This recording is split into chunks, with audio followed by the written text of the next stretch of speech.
unamaanisha kwamba kama pengine maelezo yako nimejaribu kuyaelewa vizuri kwamba yeyote yule hali ambayo anajihisi yeye kwenye mwili wake iwe baridi iwe joto ni taarifa yake binafsi. Si lazima tufanane. Haiwezi kufanana. Okay. Kiwango cha upokeaji wa taarifa. Na kwa nini inakuwa hivyo wakati tunaishi kwenye dunia inayofanana? Kutokana na mfumo wa maisha, location, eneo, mazingira, simeelewa, vyakula. Yaani ndio maana nasema vinategemeana. Upokeaji wa hizo taarifa inategemeana. Uko katika location gani? Upo kwenye mazingira gani? Ulaji wako ukoje? Matendo yako yakoje? Hizo taarifa unavyozipokea unazipokea katika hali gani? Kuna upungufu gani katika mwili wako? Madini gani huna? Kwa kila taarifa tunayopata kwenye miili yetu tunatakiwa tutafutie maana. Utafutie maana kwa sababu ndio maana pale wanakuambia wengine funga siku ngapi, wengine wanakuambia usile kitu fulani kitakudhuru, mwingine anakuambia pendelea kula vyakula fulani, pendelea kula hivi. Kwa nini? Kwa sababu ya upokeaji wa taarifa. Sio, umeelewa vizuri? Kwa sababu sisi tunaishi katika mfumo wa kiroho. Kama tunaishi kwenye mfumo wa kiroho, upokeaji wa taarifa ukiwa ni mbovu, maana yake matokeo yake pia yatakuwa ni mabovu.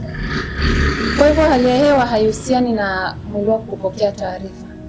Hali ya hewa unavyoiona yenyewe, hizo ni material. Sawa, ni material ya joto na material ya baridi. Yanapokuja katika mwili wako yanategemea hali ulionayo.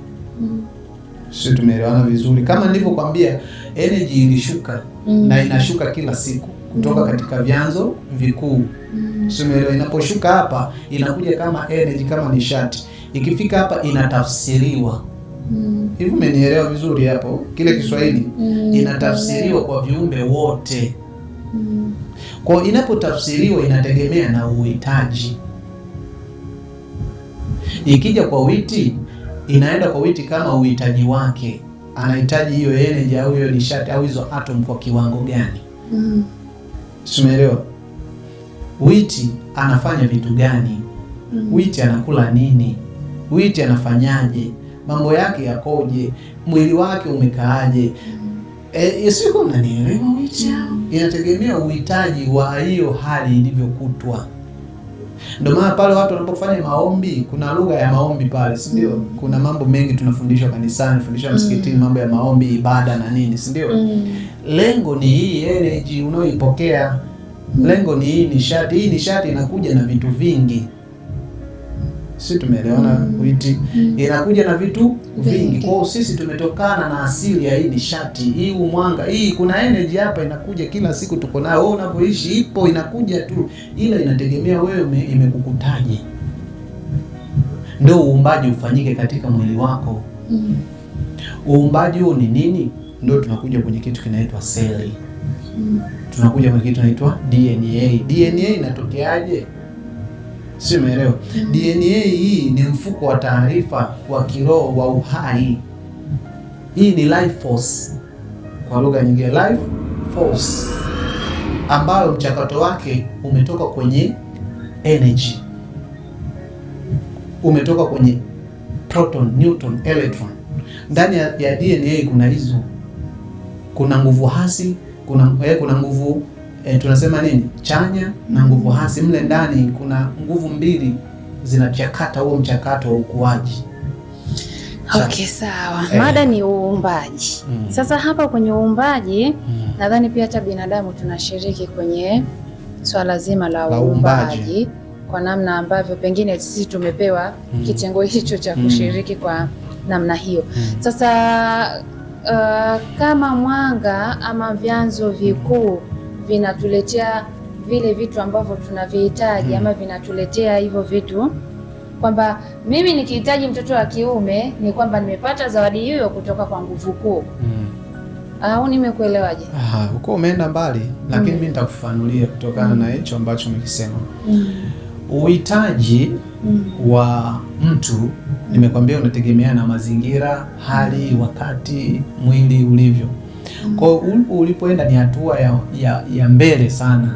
Kabla hiyo hatua kuna vituo ndani ya mwili wako vinapokea hiyo taarifa. Sawa. Wewe Iwiti hapo kuna taarifa unazipokea kupitia hii hali ya hewa. Si tunaelewana Witi? Tunaelewana. Kuna taarifa unazipokea ndani ya mwili wako. Zinaingia kupitia vinyweleo vyako, inaingia kupitia masikio yako, inapitia kupitia macho yako, yaani unapokea taarifa lukuki ambazo wewe unazijua na usizozijua. Kwa hiyo unazipokea wakati wowote, ila inategemea na hali ulionayo. Hizo taarifa zinaenda kuunda vitu vingi ndani ya mwili wako, ikiwemo na hii seli. Sio, unanielewa? Inakuja kama material. Zikifika ndani ya mwili wako, kuna mchakato ndani ya kichwa chako kinafanyika, ndani ya ubongo wa mwanadamu kuna kitu kinafanyika ndani ya mwili wa mwanadamu, kinaenda kuunda, kinafanya creation kabla ya kuwa nini, kuwa kiumbe, kabla ya kwenda kuwa kwenye tumbo la mama yako. Kuna kitu kinaenda kufanyika ili ile nguvu ya kwenda kuwa kiumbe inatoka wapi? Tumesoma shuleni kuna kitu kinaitwa manii. Tumesoma shuleni kuna kitu kinaitwa nini, tunasema mayai. Si tunaelewana hapo? Sasa haya mayai na haya manii yanatoka wapi? Ama hizi hormone zinatoka wapi? What is hormone? Manii ni kitu gani? Si tumeelewa? Manii, ndani ya manii hizo au ndani ya hizo hormone ndio taarifa za seli na DNA zimebebwa, zimo humu ndani. Haya ni material, ni majimaji. Si tumeelewana vizuri? Kabla ya mwili kuumbwa kuwa nyama na mifupa, yalikuwa majimaji. Nimekwambia ndani yake kuna kitendo cha chemistry, kuna biology na fizikia humo. Umeelewa? Sayansi ya kiroho inakuja kutafsiri hayo, kwamba hayo majimaji hayo ambayo unayaona hayajatoka katikati ya kiuno. Mchakato umeanzia nje kabisa. Hayajatoka ndani ya kiuno peke yake unavyofikiria. Mchakato wake umeanzia nje ya mwili. Nafikiri hapo umenielewa vizuri. Mchakato wake umeanzia nje ya mwili. Kuna taarifa ulizipokea kupitia ngozi yako, kuna taarifa ulipokea kupitia nywele zako, kuna taarifa ulizipokea kutoka katika hii hali ya hewa, nishati, nguvu ya asili kutoka kwenye mwanga, energy, ambazo zikaingia ndani ya mwili wa mwanadamu. Zilipoingia ndani ya mwili wa mwanadamu, hazikushuka moja kwa moja kwenye viuno. Umenielewa? Zilipokuja au zinapokuja, zinafikia kwenye vituo. Kituo cha kwanza nimekwambia ni kichwa cha mwanadamu. Ndani ya kichwa cha mwanadamu kuna mafuta yanazaliwa, kuna kitu kinafanyika, uumbaji unafanyika wa kutengeneza hizo hormone. Hapo unakutana na kitu kwenye biolojia tunakiita pituitary gland. Sawa? Na hapo ndipo tunasoma kwenye vile vituo 7 vya mwili wa mwanadamu vya kiroho ambavyo vimezungumzwa kwenye Biblia, vimezungumzwa kwenye Qur'ani, vimezungumzwa kwenye biolojia, ila vimezungumzwa kwa lugha tofauti. Kwenye Qur'ani, kwenye biolojia tunafahamu kama pineal gland. Sisi tumeelewana vizuri? Pineal gland. Lakini hiyo pineal gland sisi tunaifahamu kama pineal gland. Lakini katika sayansi ya kiroho tunaitambua kama root chakra. Lakini pia kuna kitu tunakisoma kwenye biolojia tunakiita ni pituitary gland. Pituitary gland iko juu ya nini? Ndani ya kichwa, ndani kuna nani, nerve cell inaitwa pituitary gland. Kuna kipo ndani ya kichwa cha mwanadamu ambacho hii kwa lugha ya kiroho tunaifahamu kama crown chakra. Sisi tumeelewana vizuri?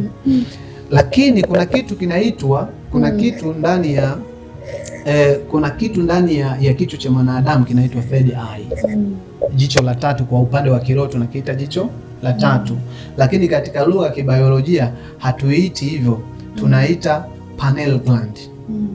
Pineal gland katika lugha ya kibiolojia. Pineal gland ina kazi yake. Vile vitu viwili pale ndani ya kichwa cha mwanadamu, kuna mekanizmu inafanyika ya upokeaji wa taarifa kutoka katika chanzo cha mwanga na nishati. Sio, tumeelewana vizuri? Udhibiti wa mwili. Lakini tukiangalia katika pineal gland inadili na masuala ya ufahamu au maarifa ama muda, time travel. Time travel, muda. Sasa tumeelewana kwenye wakati, kufahamu, maarifa. Pineal gland, jicho la tatu, ndio ile wanalikomalia sana, nitakuja kulielezea kwa undani sana. Kwa vituo viko 7 ndani ya mwili wa mwanadamu, kila kimoja tutakuja kukifanua na kazi yake. Kwa tunaanza na hii crown chakra na third eye, ambao ndani yake kibiolojia tunazifahamu kama pituitary na pineal gland.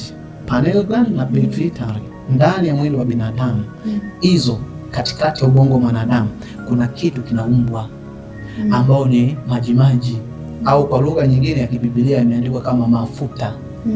Sisi tumeelewana, yanaundwa mafuta Christ. Sawa, yanaundwa mafuta pale. Yale mafuta yanakaa mle kwa muda wa siku kadhaa ndani ya kichwa cha mwanadamu.